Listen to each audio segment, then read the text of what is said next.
Welcome to our channel. నేను కృష్ణ చైతన్యని. వాళ్ళు మనతో పాటు కార్మూరు వెంకటరెడ్డి గారు ఉన్నారు. అన్న నమస్తే. నమస్తే అన్న. మీరు ఇప్పుడు గ్రౌండ్లో బాగా తిరుగుతూ ఉన్నారు కాబట్టి మీకు గ్రౌండ్ ఎట్లా అనిపిస్తుంది? 2024 ఎలక్షన్ తర్వాత 6 నెలలు ఓకే, వాళ్ళు ఇది ఉంది, అంతా బాగానే ఉంది. దాని తర్వాత నుంచి బాగా తగ్గుతుందా, లేకపోతే బయటకు వచ్చి ప్రజలు చెప్పలేకపోతున్నారా వ్యతిరేకతని? నా సింపుల్ గ్రౌండ్ రిపోర్ట్ నేను చెప్తే వైఎస్ఆర్ కాంగ్రెస్ పార్టీగా నేను ఓపెన్గా చెప్తున్నా. నేను వైఎస్ఆర్ కాంగ్రెస్ పార్టీగా చెప్పినట్టు ఉంటుంది. సో నేను ఒకటి చెప్తా, దీన్ని బట్టి గ్రౌండ్ ఎలా ఉందో మీరు చెప్పేయండి.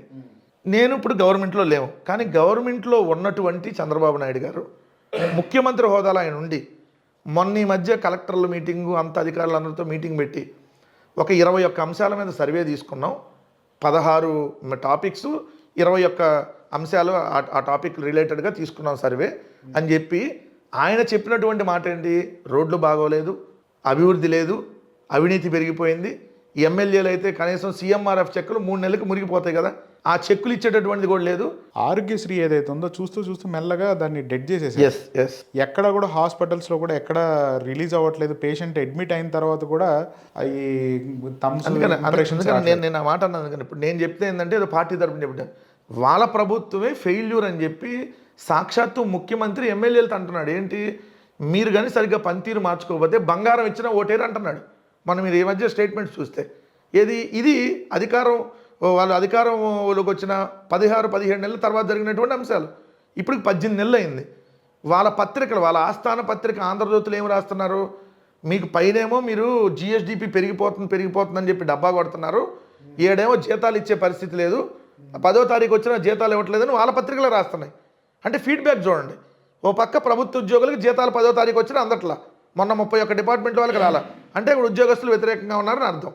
రెండో వచ్చేటప్పటికి రైతులు ఏ పంటకి గిట్టుబాటు ధర లేదని వాళ్ళ పత్రికలు రాస్తున్నాయి, అంటే రైతాంగాన్ని వీళ్ళు గాలికి వదిలేశారని. 3 విద్యార్థులు ఫీజు రియంబర్స్మెంట్ అందట్లా. మొన్న 18 నెలల్లో 29 మంది విద్యార్థులు గిరిజన పాఠశాలలో కానీ రెసిడెన్షియల్ స్కూల్స్లో కానీ చనిపోయినటువంటి పరిస్థితి. సో ఇంకొక కీలకమైనటువంటి ఇక్కడ మన అంశంగా పరిగణించాల్సింది, ఉద్యోగులకి నిరుద్యోగ వృత్తి ఇవ్వలేదు, ఉద్యోగాలు ఉన్నాయి, ఉద్యోగాలు తీసేశారు. సో దేశంలోనే 8% నిరుద్యోగ రేట్లో టాప్ ఏపీ ఉంది. నిన్న కూడా పత్రికలో వచ్చింది, మనం చూసాం. ఇవన్నీ చూస్తే ఒక్కొక్క వర్గాన్ని మీరు చూస్తే ఆడబిడ్డ అనేది 1500 ఇవ్వడానికి డబ్బులు లేవు. ఇంక ఈ ప్రభుత్వం ఏడ పని చేస్తున్నట్టు. సో ఇవన్నీ చూసినప్పుడు మనకు క్లియర్గా అర్థమవుతుంది కదా, ఈ ప్రభుత్వం అనేది అట్టర్ప్లాప్ అనేది వాళ్ళే చెబుతున్నారు.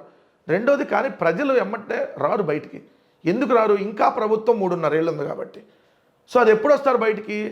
ఒక ఎలక్షన్స్కి 1 year ముందు అలా వచ్చి పూర్తిగా ఈ ప్రభుత్వం మీద ఎంత వ్యతిరేకత ఉందనేది ప్రజలకు అప్పుడు తెలియజేస్తారు. సో అప్పుడు దాకా మనం వెయిట్ చేయాల్సిందే. సో ఈ ప్రభుత్వం అట్రప్లాప్ అని నేను అనవసరంలా. ఆయన ఏమంటాడు Pawan Kalyan, she's the ship అన్నాడు అన్న.